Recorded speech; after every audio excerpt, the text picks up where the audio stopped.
My dad has dementia, at least Bean Salers. That's what the doctors say. But there's something wrong with his calendar. Bean Saler. Every morning he writes strange notes on it, like, he's watching, or, don't look at the mirror today. Last night I saw the date change on its own. I thought I was here to take care of him, Bean Saler. But now I think I'm the one being watched. Bean Saler. My father was never the kind of man who forgot things. Bean Saler. He could recall the smallest details with perfect clarity.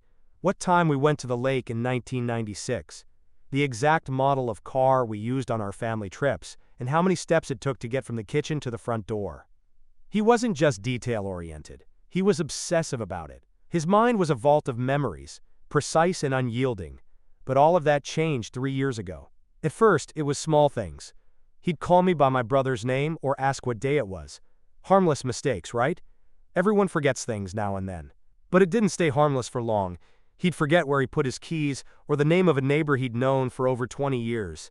And then, one day, he didn't come home after a trip to the store. When he finally returned hours later, he didn't recognize his own front door. That's when we knew something was terribly wrong. The doctors called it early-onset dementia. He was only 64. I moved back home to take care of him. It was a hard decision. I had my own life, a job, a future ahead of me. But I couldn't leave him alone in this state. So I packed up and moved back to Maple Ridge, a quiet town I thought I had left behind for good. At first, things weren't so bad. He still had moments of lucidity. He'd tell old stories from his youth, laugh at memories we shared. He still recognized me most of the time. But there were the darker days. The days where he'd forget simple things, like how to use the microwave, or where he left the car keys. Or when he'd sit in front of the window for hours, staring out without a word. Amen. There was something else too, his calendar. Every day, he'd sit at his desk, carefully marking the date. He didn't miss a day. At first, it seemed harmless. Just something to help him keep track of time, to give him a sense of order in his fading world. But soon, the notes began to change. Strange phrases appeared, things like, don't go into the attic, he's coming tomorrow, or simply, I don't know who I am anymore. I didn't think much of it at first. Maybe it was just the disease affecting his thoughts. But then, one day, I saw the date on his calendar change all by itself. That was the moment everything stopped making sense. At first, I thought the notes in my father's calendar were just him trying to stay organized, trying to hold on to something in the chaos of his mind. A man who's used to remembering everything suddenly losing that ability might try to compensate by making lists, reminders, anything to maintain some semblance of control. But the more I looked at it, the more uneasy I became. It started with the small, seemingly innocent things: pick up prescription, call mom, dentist appointment at 10 a.m. Simple, routine stuff. But then I began to notice something strange. The notes weren't always about ordinary tasks. One day, I found a cryptic message scrawled across the page for a Thursday. Don't trust the mirror today. At first, I brushed it off. Maybe it was a random thought, or a mistake. My father had always been a little paranoid, and the disease was certainly making him more erratic. But as the days passed, the messages became darker, more urgent. He's watching from the window. Hide the keys. He's coming tonight. Don't open the door after sunset. I started to feel the weight of each word as I read them. It wasn't just forgetfulness or confusion. It was as if he was trying to warn me about something, or someone. Something I couldn't see. Something he could sense but couldn't explain. I began to question whether these were just random notes written in a haze of memory loss, or whether they were something else entirely. The strange thing was, when I asked my father about them, he acted like nothing was unusual. He didn't remember writing them. His face would scrunch in confusion when I mentioned the warnings, as if I was the one who had lost my mind. One day I found a new message. It was written on a random Tuesday, but it chilled me to my core. Do not let him in. He has been here before. That was the first time I felt the true sense of dread. The feeling that something was off. Something was terribly wrong, and I had no idea what it was. I couldn't shake the thought. Was this just his dementia playing tricks on him? Or was there something more behind it? Something I hadn't yet seen? And why did it feel like the calendar itself was hiding something from me? For a while I thought the calendar was helping. It was his anchor, the one thing he could rely on. Every morning I would watch him carefully mark the day, writing down whatever task or reminder he had for that date. He would hum softly as he worked, the rhythm of it almost soothing. It was as if the calendar gave him a sense of purpose, something to hold onto in his increasingly fragmented world. But that stability didn't last. One morning I woke up to find him sitting at his desk, staring at the calendar with a furrowed brow. His finger traced the page slowly, as if trying to piece together the puzzle in front of him. The date that should have been marked as Wednesday was written as Monday. But it wasn't just that. He had also scribbled a note next to it that read, "What happened to yesterday?" I assumed it was just another one of his confusions. Dementia does that. It distorts time. But when I pointed out the mistake, he looked up at me with wide, fearful eyes. "I'm not wrong," he said, his voice trembling. "Yesterday didn't happen. It's gone." I chalked it up to another moment of disorientation. I thought nothing of it at first, but then, it started happening more frequently. Days would blend together, and the calendar no longer seemed to help him keep track of time. He would mark a date, but then forget why he had written something down. He'd ask me, "Why is today so important?" when I knew there was nothing special about it. Mache. The worst was when he began repeating the same day. Monday would be marked, and the next day he would mark it again, convinced that it was still the same day. He'd even tell me he had already gone to work, only to realize he hadn't been employed for years. One evening, as I was sitting on the couch, I overheard him mumbling to himself in the kitchen. I went in to check on him, and I found him staring at the calendar, whispering over and over, it's wrong, today's not today." I thought maybe he was just tired. But when I glanced at the calendar, I noticed something disturbing. The date for that day wasn't the same as it had been earlier that morning. It was as if the calendar was shifting on its own. I shook it off at first, a trick of the light, a misinterpretation of my own. But as the days went on, it became harder to ignore the fact that time itself felt like it was slipping through our fingers. Every morning, I would look at the calendar to check the date, and it was always different. Sometimes a day would disappear completely, like it had been erased from existence. Other times, a day would repeat, as if it had never ended at all. And my father? He didn't notice. Or maybe he did, but was too scared to admit it. At first, the notes on my father's calendar had been innocuous, practical even, reminders of errands and appointments. But then the tone shifted. And it wasn't just the dates becoming confused. The messages themselves began to take on an unsettling quality. One morning I found a new note scrawled under the date for Thursday. "Do not open the door today." It was written in a hurried, frantic hand, as if he had been shaking when he wrote it. I asked him about it, but as usual he had no recollection of writing the note. He looked at it, blinking, and said in a low, confused voice, "I didn't write that. I never wrote that." But it was clearly his handwriting. I tried to shrug it off as another one of his lapses, but it stayed with me. The next day, another note appeared. "The man outside is waiting. Don't look at him." I didn't know what to make of it. There was no one outside. We lived in a quiet neighborhood, far from the bustling streets of town. The only people who ever came by were the mailman and the occasional neighbor walking their dog. I told myself that he was just imagining things. But the sheer certainty in his voice, the way he whispered about the man, was starting to get to me. Then, 2 days later, I found something that made my blood run cold. Under the date for Friday, my father had written, "Don't look in the mirror, it's him." I froze. The mirror. I glanced nervously toward the hallway, where the old, full-length mirror stood. It had been there for years, but now, for some reason, I couldn't shake the unease I felt whenever I looked at it. I asked my father if he had seen anything in the mirror, but he only gave me a blank stare. He didn't remember writing the note. Again. "Don't trust him," the next note read. "He's in the walls."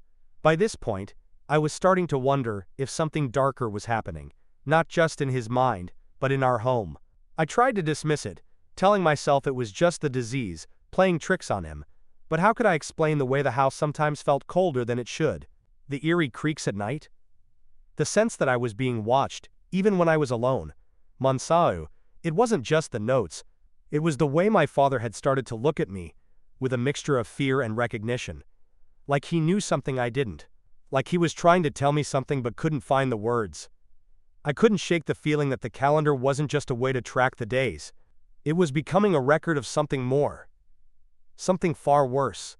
It wasn't until that night that I realized how much I had been ignoring, how much I had been willing to dismiss as the disease taking its toll on my father. But everything changed in an instant when I saw something I couldn't explain. Hamatedsa. It was just past midnight. I had been lying in bed, trying to get some sleep after another long day of tending to my father, when I heard a sound from downstairs. It was faint at first, but it quickly grew louder, a soft scratching, like the sound of something being dragged across paper. A twon. I didn't want to get up. I told myself it was just the wind, the house settling. But the sound grew more persistent, until it was unmistakable. The scraping of a pen across the surface of the calendar. I got out of bed, heart pounding in my chest. My legs felt heavy as I crept down the stairs, the darkness in the house oppressive. I was half tempted to turn on the lights, but something told me not to. The house felt off. Not just quiet, but wrong. I reached the living room and saw my father, sitting at the desk with his back to me. His hand was moving across the calendar, with strange precision, the pen scratching across the page. But something was wrong. He was still, unmoving, his eyes glazed over as he focused on the calendar. The pen never stopped moving. I approached slowly, unsure of what I would find. As I got closer, I saw the date that was written, and my breath caught in my throat. It wasn't the date it should have been. The calendar clearly showed it was Wednesday, but written in the same precise, controlled handwriting, as always, my father had scrawled in Friday. The date had changed, no mistake, and I hadn't seen him touch the pen to make it happen. The strangest part? He didn't seem to notice. He just stared at the calendar, lost in some space between wakefulness and oblivion. His eyes were unfocused, but the lines on the calendar were clear. Friday, 2 days ahead of Wednesday, and in the margin of the page, he had written another message. "You can't stop it." I froze, not knowing whether to approach him or leave. But I couldn't tear my eyes away from the page, as if something was pulling me into it. The room felt colder than usual, and the air was thick with the feeling of something about to happen. Something terrible. I couldn't understand it. I couldn't make sense of it. How could the date have changed on its own? No one had touched it. Not me, not my father. And yet, the calendar showed it clearly. The days were slipping away. The lines between what was real and what wasn't were blurring, and I was standing right in the middle of it. As I turned to leave the room, I glanced at my father once more. His eyes were now fixed on me, but he said nothing. There was something haunting in his gaze, like he knew what was coming, but couldn't tell me. I didn't sleep that night. I couldn't. Yay. The calendar had become a trap, and it was only a matter of time before I became part of its twisted design. After that night, after seeing the calendar change on its own, and my father's unsettling behavior, I knew I couldn't ignore it anymore. I had to figure out what was happening, even if it meant facing something far worse than I had imagined. I thought about it for days. I couldn't tell anyone. How could I explain that my father, a man who had been a rock to me my entire life, was starting to lose his grip on reality and maybe on time itself? And how could I explain that I, too, was starting to feel like I was slipping into madness? That night, when I'd seen the date change, I knew I had to take control of the situation. I needed evidence. I decided to install cameras around the house, not because I thought my father was doing anything wrong, but because I needed answers. I needed to know if I was missing something, if there was some rational explanation behind all of this. The constant fear that someone or something was watching me had begun to gnaw at me, and I had to know if I was just imagining it. The cameras were small, hidden in plain sight. One in the kitchen, one in the living room, and another in the hallway, aimed at the calendar. I wasn't sure what I would see, but I felt a strange sense of dread as I set them up. The cameras were my last hope, the only way to uncover the truth. That night, I sat in front of the computer, waiting for the footage to upload. My father was already asleep, his deep, steady breathing echoing from the next room. I couldn't shake the feeling that there was something moving in the house, something unseen, lurking just beyond the walls. As the first video popped up on the screen, I could feel the tension in my chest tighten. The footage was grainy, but clear enough to see. It was from the camera in the kitchen, and I saw my father, sitting alone at the table, staring at the calendar. He didn't appear to be doing anything out of the ordinary. Just sitting there, motionless, the dim light casting long shadows across his face. Mosbach. But then, something strange happened. A scambre. The calendar page fluttered. Just once. And the date shifted. I watched in horror as the date changed, right before my eyes. The calendar, which had been marked for Wednesday, now read Thursday. I rewound the footage and watched it again, more closely this time. The same thing happened. The page moved. The date changed. It wasn't my father. It wasn't a mistake. It was as if the house itself was warping the time, changing it, as if the calendar had a will of its own. I quickly switched to the footage from the living room. Again, I saw my father sitting there, motionless. He had been watching TV, but now, he was staring at the window, a vacant look on his face. The clock on the wall read 2:15 a.m., and then, just as I watched, the time shifted. The clock read 3:30 a.m. No one had touched it. The second hand hadn't moved. It was as if time had simply skipped ahead, as if an hour had been stolen from me. From all of us. My stomach twisted. I felt cold, like ice had settled into my veins. The room seemed to close in around me. I was no longer just watching my father. I was watching something darker, something I couldn't understand, something that I had no control over. Hechala. I quickly checked the final camera feed, the one pointing at the hallway, and the calendar. The footage was grainy, but this time, it wasn't the calendar that disturbed me. It was my father. Hasaparage. He wasn't just sitting at the desk anymore. He was standing, his back to the camera, his face pale and drawn. I could hear him whispering, low and indistinct, his voice rising in volume. And then, suddenly, he spun around and looked directly into the camera. It was the first time he had looked at me, really looked at me, in days. His eyes were wide, unblinking, filled with an indescribable fear. His lips moved, but no sound came out. And then, just as quickly as it had started, the footage cut out. The screen went black. I rushed to check the cameras, but there was no sign of malfunction. The recordings were there. But that final moment? It was gone. That was the moment I realized. Whatever was happening in this house, it was much worse than I thought. The cameras had shown me a truth I wasn't prepared for. And the worst part? I had no idea who or what was controlling it all. After the incident with the clock, I couldn't stop watching the footage. I kept checking the cameras every night, hoping to catch some sort of explanation, a clue that would make sense of all this madness. But what I saw only deepened my fear and confirmed that I was dealing with something far beyond the scope of dementia or any rational explanation. The nights became the worst. Every time I replayed the footage from midnight until the early hours of the morning, I saw strange and disturbing things that no camera, no technology, should have been able to capture. Kusa. It started with small things, a shadow moving across the walls when no one was there. The kind of shadow that wasn't just the result of passing cars or flickering lights. It moved on its own, with a deliberate slowness, as if it was aware it was being watched. It seemed to stretch across the floor and walls in the dark, its edges blurring, like it was trying to avoid the light. I thought maybe it was just a trick of the lighting, or a malfunction with the cameras. But as the days went on, the anomalies became harder to ignore. I noticed my father getting up from his chair in the dead of night. He wasn't acting like himself. His movements were jerky, as if something were pulling him forward, forcing him to move. He shuffled to the kitchen, and for a long moment he just stood there, staring at the wall. His head tilted unnaturally to one side, like he was listening to something that I couldn't hear. I could hear his breathing, shallow, strained, almost labored. And then, without warning, he turned and walked toward the door, as if someone were calling him. But he didn't open the door. He stood there, pressing his palm against the wooden frame, staring into the dark, and then he whispered something under his breath. It was incomprehensible, the words slurred together, but it sounded like a name. Daniel. I froze. I didn't recognize the name. Who was Daniel? The footage kept playing, and then something even stranger happened.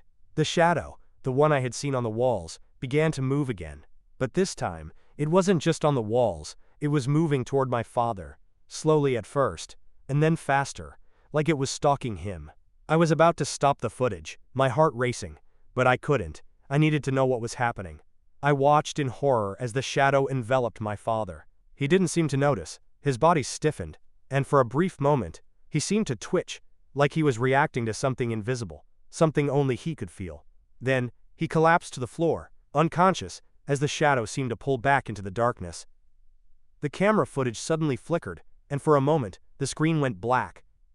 When it came back on, my father was lying on the kitchen floor, still and silent. There were no more shadows, no sign of whatever had been there with him. The footage didn't make sense.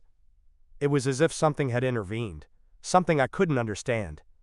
But it was undeniable. Whatever was happening in this house, it wasn't just my father's condition. There were things here, things I couldn't explain, moving around in the dark, and they weren't just haunting him, they were targeting me too. Every night after that, I watched the cameras with growing dread. The same shadows would appear, the same eerie movements. Sometimes I would hear whispers in the background of the footage, soft, indistinct voices that seemed to be coming from nowhere, the kind of voices that shouldn't exist. I felt trapped. The house was no longer a place of comfort. It had become a prison, a place where time, space, and reality were all being twisted and distorted. And I knew that if I didn't figure out what was happening soon, I would be swallowed up by it too. But no matter how much I watched, no matter how many times I tried to find a logical explanation, I couldn't escape the truth. Something was here. And it was growing stronger. The nights grew worse, and the feeling in the house became suffocating, like something was pressing in from all sides. I continued to monitor the cameras obsessively, trying to make sense of everything. But nothing prepared me for what my father said one morning. It was early, the sun just starting to filter through the curtains, casting long shadows across the floor. I had been in the kitchen, making coffee, when my father wandered in. He was looking at the calendar, his fingers lightly brushing over the dates, as if trying to find something. He seemed distant, lost in thought, but then he stopped. "He's coming, you know." I froze. His voice was low, barely above a whisper, and his eyes were fixed on the calendar, his face pale. "What do you mean?" I asked, trying to keep my voice steady. I wasn't sure if this was another one of his lapses, or if he was aware of something I wasn't. He didn't respond at first. Instead, he just stared at the page, his lips trembling slightly. It was then that I noticed something strange. There were new words on the calendar, scrawled in his handwriting. "He will come at dawn. Do not look at him." I felt a chill run down my spine. "Who, Dad? Who are you talking about?" He turned to look at me, his eyes wide and filled with something I hadn't seen in them for a long time. Fear. But it was different from the confusion he usually had. This was real, palpable fear. "The man. The one who watches. He's been here before. He comes when I forget." I felt a knot tighten in my stomach. The man? What was he talking about? He continued, his voice trembling.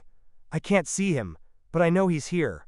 He comes when I forget, when I don't remember what day it is, when I get confused. He likes the darkness. He gets closer when I don't remember." The words didn't make sense. The more he spoke, the more my head spun. But it was clear. My father wasn't just talking about his disease anymore. He was talking about something else. Something real. "What do you mean he likes the darkness?" I asked, trying to make sense of his ramblings. "He comes in the dark. He whispers my name when it's quiet. I can hear him sometimes, even when I close my eyes. He tells me things. Horrible things." My heart pounded. I had never seen him so afraid, so certain of something that seemed impossible. "What does he say to you?" I asked, my voice barely a whisper. My father's eyes glazed over, and for a moment, I thought he wasn't going to respond. But then, slowly, he whispered, "He says he's coming for me. He says he's going to take me. And he's going to take you too." I recoiled, a cold sweat breaking out on my forehead. His words were like a heavy weight pressing down on my chest. "What do you mean?" I choked out. "Who's going to take us? What do you mean by he?" But my father's face twisted into something unrecognizable. His mouth opened, but it wasn't his voice that came out. "He's here!" The words were not my father's. They were a low, guttural whisper, a sound that didn't belong to anyone. A voice that was deep and ancient, like it had come from the shadows themselves. I stumbled back, my mind racing, my thoughts scattering. Was it my father speaking? Or had something else taken over him? I looked at the calendar, and that's when I saw it. The same message from before, but now it was written in a different hand, a stronger, more deliberate script. "He's coming for you both." I had no idea what was happening anymore. Was it dementia? Or was it something far darker, something more sinister than I could possibly understand? Was the entity my father spoke of real? Or was it just a product of his failing mind? I didn't know. But I knew one thing: we weren't alone in this house anymore. Whatever had been lurking in the shadows, whatever was causing these strange occurrences, it was real. And it was getting closer. The tension in the house had reached a breaking point. The things I had witnessed on the cameras, the strange words from my father about him, the shadowy movements, it all felt like it was closing in on me, slowly suffocating any sense of safety. I was no longer sure who I could trust. Was it my father, whose mind was slipping away? Or was it something else, something unseen that had taken over the house? The dread became unbearable, but I had to stay vigilant. I couldn't stop now. I had to know the truth. So I decided to stay in the house overnight, setting up more cameras and trying to get to the bottom of what was happening. The night had become my only opportunity to witness things clearly, when everything was still, and the world outside the house seemed far away. That night, after I had finished setting up the new cameras, I retreated to my bedroom. I closed the door behind me, not thinking much of it. I knew I was safe there. Or at least, that's what I told myself. Suhei. I had barely started to relax when I heard the sound of the door handle turning. At first, I thought it was just my father, maybe coming to check on me. But the sound didn't stop. It twisted, rattled, and then the door slammed shut from the other side. I froze. The air in the room felt heavy, pressing in on me. I tried the door handle, but it wouldn't budge. I pushed, pulled, slammed my shoulder against it, but it was like the door was bolted from the outside. Panic spread through me, like wildfire. Bud. My breath came in sharp gasps. What was happening? Was someone playing a cruel joke on me? Had my father somehow locked me in here? No, I quickly realized. This wasn't him. He couldn't even remember what day it was, let alone figure out how to lock a door in the middle of the night. Then I heard it, a soft, almost imperceptible whisper. It came from outside the door, low and raspy, like it was being spoken by something that wasn't entirely human. You shouldn't have watched. The voice was deep, distorted, as if the words were coming from the walls themselves, vibrating through the wood. It was a sound I recognized from the cameras. The same low, guttural tone my father had whispered when he spoke of him. I pressed myself against the door, my hands trembling. My heart was pounding so hard I could hear it in my ears, deafening in the silence of the room. I tried calling out, my voice cracking, "Dad! Help! I'm locked in here!" But there was no response. The whisper continued, growing louder, and the door shook under some invisible pressure. It felt like something was pushing against it from the other side, but there was no one there. I backed away from the door, stumbling as I hit the far corner of the room. I couldn't breathe, couldn't think. I felt like I was suffocating, like the walls were closing in on me. Then, I heard it again, closer this time. "You shouldn't have watched." The voice seemed to come from every corner of the room. It was no longer just outside the door. It was in the room with me, filling the space, wrapping around me like a cold, invisible hand. I scrambled to the window, desperate to escape. But the window wouldn't open. It felt stuck, like it had been sealed shut for years. I hit it with my fists, my panic turning into rage, but the glass didn't budge. I turned back to the door, trying to make sense of what was happening, trying to find some way out. And then I saw it. The calendar on the wall. Wakai Shas. I had forgotten about it, lost in my own terror, but now it was glaring at me. The date on the calendar was different. It was no longer the current day. The page had changed to tomorrow. I couldn't process it. How had that happened? How had the calendar changed on its own again? And then, as if to answer my unspoken question, the whisper came again, louder now, almost shaking the walls. "You can't escape. You can't escape." The room seemed to grow colder, and the shadows in the corners of the room deepened, stretching across the walls like dark fingers reaching for me. My mind was racing. I could feel the presence of something in the room with me, something I couldn't see, but could only feel, something that had been waiting for me to make a mistake. I backed into the corner, my knees shaking, as the temperature in the room dropped even lower, until I could see my breath in the air. Null. The door remained locked. The whispers grew louder. The calendar continued to change. And I knew, in that moment, that I wasn't just trapped in the room, I was trapped in this house. Trapped in whatever was controlling it, whatever was manipulating time, space, and reality. I had thought I was losing my mind, The calendar, the whispers, the locked room. None of it made sense. But something inside me told me I had to keep looking, that the answers were here, hidden somewhere in this house. I couldn't shake the feeling that whatever was happening, it had been going on for far longer than I had realized. I spent days searching the house, checking every nook and cranny for any clues that might explain the strange occurrences. But it wasn't until I ventured into the basement that I uncovered something that would change everything. I had avoided the basement before. It always felt cold, damp, and oppressive down there. The air was thick with dust and the musty smell of old wood. But on that day, I couldn't ignore the pull. I needed to know what was hidden down there. The stairs creaked beneath my feet as I descended into the dark. I grabbed a flashlight and scanned the room. The basement was filled with old boxes, forgotten furniture, and piles of junk, things I had never paid much attention to. But as I moved deeper into the space, something caught my eye. In the corner, almost hidden behind a stack of old crates, was a small wooden chest. It looked old, too old. There was a layer of dust on top of it, but it was the kind of dust that looked like it had been there for years. My heart pounded as I approached it, my hands shaking slightly. I knelt down and opened the chest. A reproaches. Inside, I found something I wasn't prepared for. A reproaches. It was another calendar. A reproaches. But this one was different. Much older.